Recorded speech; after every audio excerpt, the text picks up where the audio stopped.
आज हम पढ़ेंगे क्लास 6 का साइंस का चैप्टर नंबर 1 जिसका नाम है भोजन यह कहाँ से आता है? भोजन हम जो खाते हैं, उसका सेवन करते हैं, वो भोजन हमें कहाँ से प्राप्त होता है, कहाँ से आता है, उसके बारे में हम जानेंगे।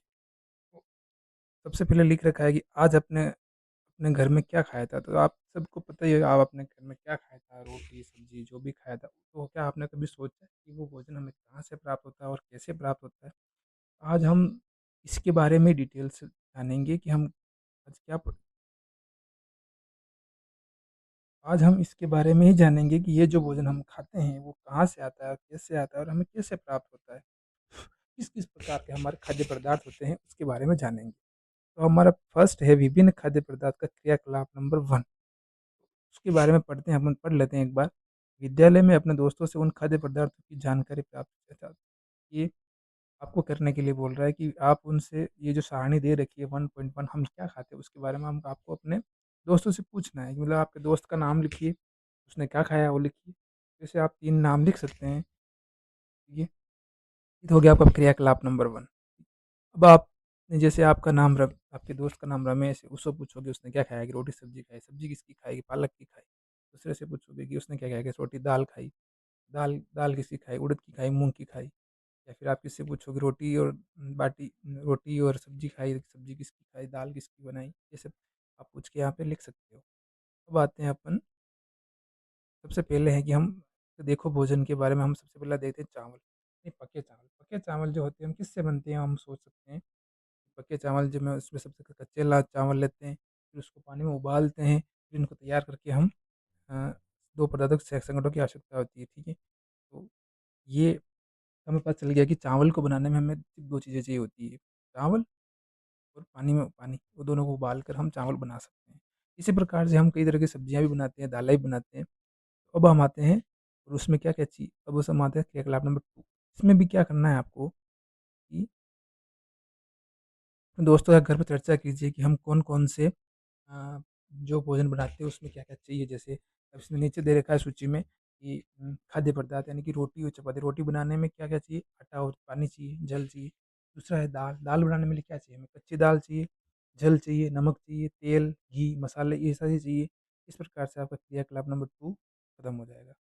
अब आते हैं अपन खाद्य सामग्री और उनके स्रोत। मतलब जो खाद्य सामग्री हम खाते हैं या फिर उपयोग में करते हैं, जिनसे हम खाना बनाते हैं, वो हमें कहाँ से और कैसे प्राप्त होते हैं, उसके बारे में हम जानेंगे। तो जैसे कि कच्ची सामग्री जैसे फल और सब्ज़ी के स्रोत का अनुमान लगाना हमारे लिए बहुत आसान है। फल और सब्ज़ी जैसे फल, सब्ज़ी पेड़-पौधों से प्राप्त होते हैं, ये हम आप आसानी से पता लगा सकते हैं। जैसे पौधों से हमें गेहूँ, चावल, गेहूँ के पौधे से गेहूँ, चावल के पौधे से चावल, धान के खेतों से आदि सारे प्राप्त होते हैं। और कुछ अन्य पदार्थ भी हम खाते हैं जैसे दूध, अंडा, मुर्गा, मछली, झींगा, मांस नॉन वेजिटेरियन लोग। ये फ़ोटो में आप देख सकते हैं दाल, फल, फल में ऐसे एप्पल है, पाइनएप्पल है, केला है, आम है, इधर मुर्गी है, अंडा है। ये सब हम खाने की चीज़ें हैं, खाद्य सामग्रियाँ हैं। अब इनके कैसे प्राप्त होते हैं, ये 1.3 सारणी में देखिए कि हम ये जैसे हम इडली बनाते हैं। इडली में क्या-क्या चाहिए? चावल चाहिए, उड़द की दाल चाहिए, नमक चाहिए, जल चाहिए और ये कैस चावल किससे प्राप्त होते हैं? पौधों से, पेड़ से, पौधों से प्राप्त होते हैं, ठीक है। चिकन करी बनाते हैं, चिकन मसाला, तेल, घी, जल आदि चाहिए। ये किससे प्राप्त होते हैं? पौधे जंतु से। खीर में दूध, चावल, चीनी चाहिए। दूध जंतुओं से, गाय, भैंस से, चावल अपने पौधों से प्राप्त होता है। ये सब चीज़ें अपन खाने में उपयोग में लेते हैं। अब आते हैं अपन क्रियाकलाप 3। हमें तो इन सब से अपन को क्या पता चला कि अन्न, सब्ज़ी, फल इत्यादि क्या है पौधे जो हैं इनके स्रोत हैं। जबकि जंतुओं से हमें क्या-क्या प्राप्त होता है? दूध, मांस, अंडे तथा अन्य जानवर उत्पाद प्राप्त होते हैं। गाय, बकरी, भैंस से हमें क्या पता दूध प्राप्त होता है, ठीक है? उससे हम दही, घी, पनीर आदि का बना सकते हैं, ठीक है? अब भोजन के रूप में पौधे के भाग और जंतु उत्पाद। अब हम भोजन जो पौधों से अब हम ये तो हमें पता चल गया कि हमें भोजन जो है कहाँ से प्राप्त होता है? पौधों से प्राप्त होता है। लेकिन हम पौधों के किस भाग का किस रूप में खाने के रूप में प्रयोग करते हैं या भोजन बनाने के रूप या सब्ज़ी बनाने के रूप में प्रयोग करते हैं, उसके बारे में हम जानेंगे। तो हम ऐसा नहीं कि हम पौधे का एक ही पार्ट खाते हैं, हम हर पौधे का अलग-अलग रूप में सेवन करते हैं। जैसे किसी पौधे की जड़, किसी पौधे का तना, किसी का पत्ती, किसी का फल, किसी का फूल, पुष्प, ये सब चीज़ें हम अपने खाने में प्रयोग करते हैं। जैसे कि अब कभी आपने सीताफल के फूलों को चावल के रूप में भी खाया होगा, ठीक है? अब हम ये तो हो गया अपने, अब अपन आते हैं यहाँ पे, अपन को पता ही है कुछ, अब जैसे हम तो क्या है कि किसी का फल, पुष्प, किसी की जड़, तना खाते हैं, लेकिन कभी-कभी हम किसी पौधे का 2-2 भाग भी खाते हैं, जिसके तना, जड़ भी खाते हैं, पत्ती भी खाते हैं, तना भी खाते हैं, ये सब चीज़ें अपन खा सकते हैं। जैसे उदाहरण के लिए इसमें देख रखा है कि कुछ पौधों के 2 या 2 से अधिक भाग खाने योग्य होते हैं। उदाहरण के लिए सरसों के बीज से हमें तेल प्राप्त होता है, इसकी पत्तियों का उपयोग साग बनाने के लिए किया जाता है। सरसों से हम तेल भी बनाते हैं और तेल भी खाने के काम में आता है, और उसकी पत्तियों से हम सब्ज़ी भी बनाते हैं। आमतौर पे अपने घर पे बनाते ही होंगे, देखा होगा आपने। और केले के अपन विभिन्न भागों का सेवन करते हैं, जैसे हम भोजन के करते हैं, जैसे पत्तों का, केला का। अब आप क्रियाकलाप नंबर 4, इसमें आपको सब्ज़ी क्या बनाई है, उसमें क्या-क्या चाहिए और कहाँ से प्राप्त होता है, उसके बारे में डिटेल में लिखना है। जैसे पहला है बैंगन का भरता। बैंगन का भरता अपन बना रहे हैं, तो उसमें क्या-क्या चाहिए? बैंगन चाहिए और मिर्च, मसाले, तेल, मूँगफली, सरसों, लेकिन अन्य पौधे से तेल मिल जाएगा, अपन कोई सा भी ले उपयोग में कर सकते हैं। अब हम ये हमारे से कहाँ से प्राप्त होते हैं? जैसे बैंगन जो हमें फल है, बैंगन क्या है? फल है, और तेल, मूँगफली क्या है? बीज से प्राप्त होते हैं। तेल किससे प्राप्त होता है? बीज से प्राप्त होता है। तो हम इस प्रकार से इस आप बना सकते हो। आप इस क्रियाकलाप को और भी आप अपने तरीके से आप अपने बुक में नोट कर सकते हैं और बना सकते हैं। अपने आस-पास की चीज़ों को देख के, जैसे बैंगन का भरता, जैसे दाल का भी लिख सकते हैं कि दाल दाल बनती है, दाल में क्या-क्या चाहिए? कच्ची दाल चाहिए, तेल चाहिए, मसाला चाहिए, और दाल हमें कहाँ से प्राप्त होती है?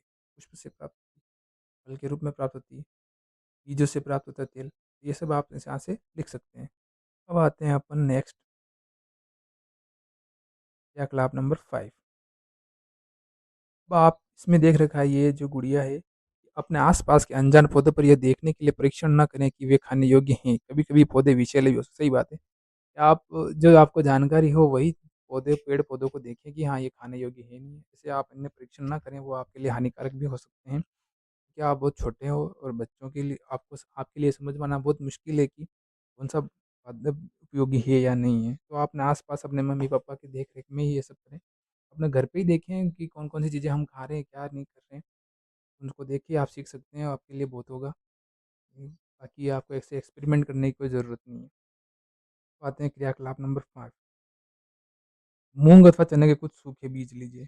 मूँग अथवा चने के कुछ आप अपने घर पे जाके ले देख सकते हैं।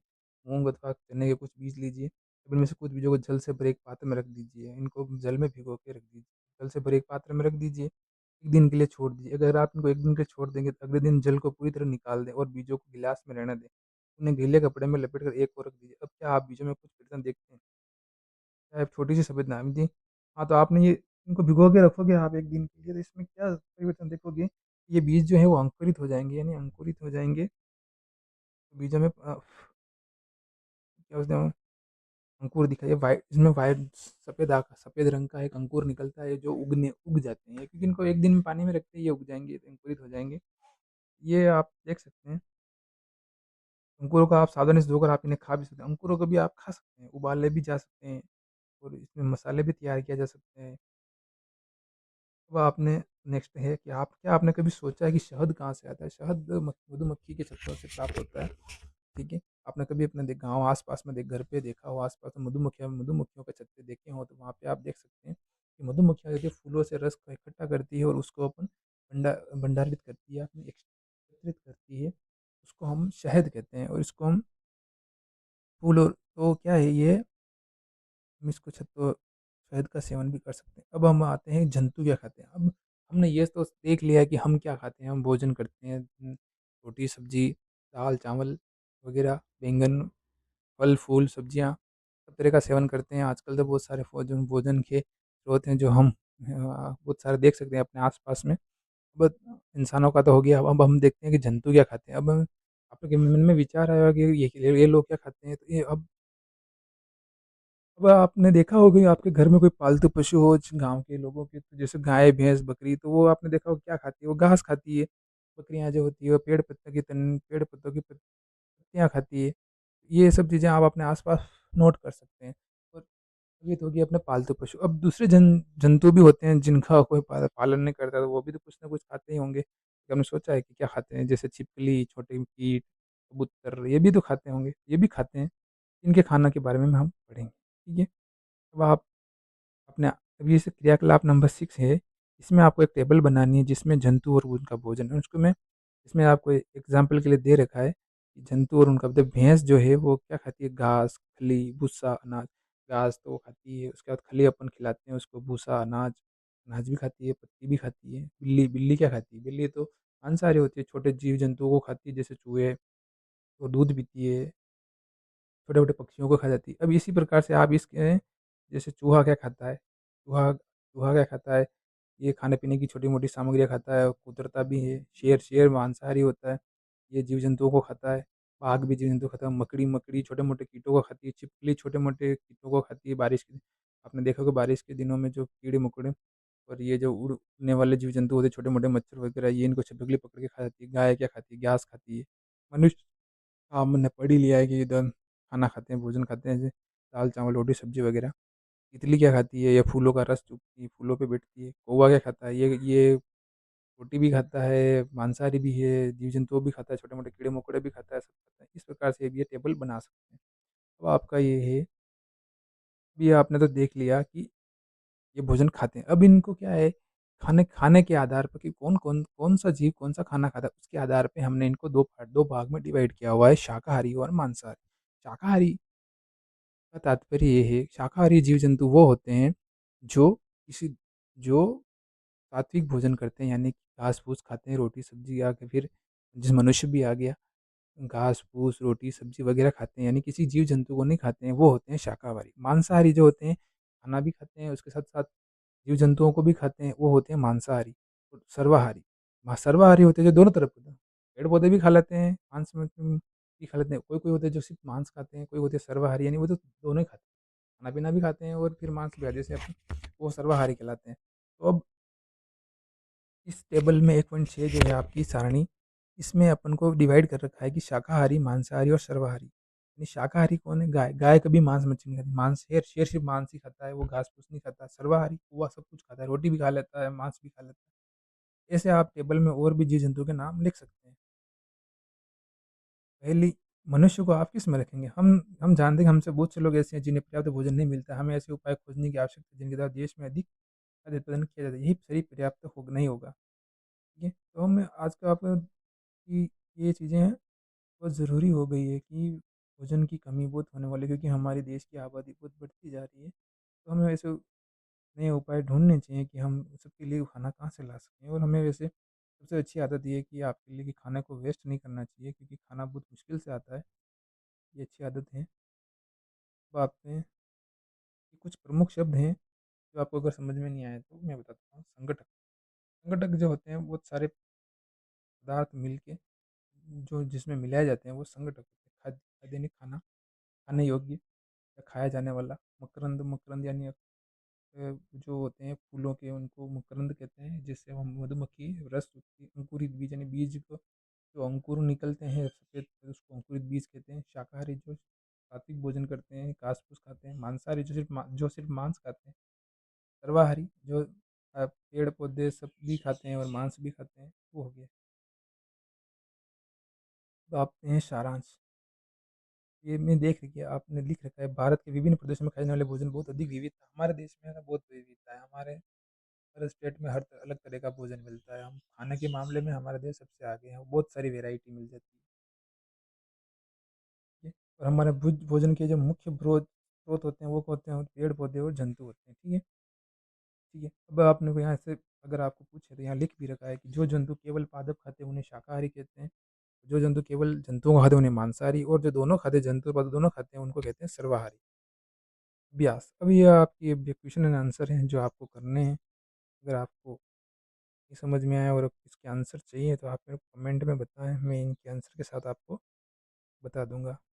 अब हम फिर मिलेंगे नेक्स्ट पार्ट में, सेकंड चैप्टर के लिए। अगर आपको वीडियो पसंद आया है तो लाइक शेयर सब्सक्राइब ज़रूर करें, और ये मुझे मोटिवेशन मिलता है और मैं आपके लिए अच्छे अच्छे वीडियो लेके आता रहूँगा। धन्यवाद। Bye bye.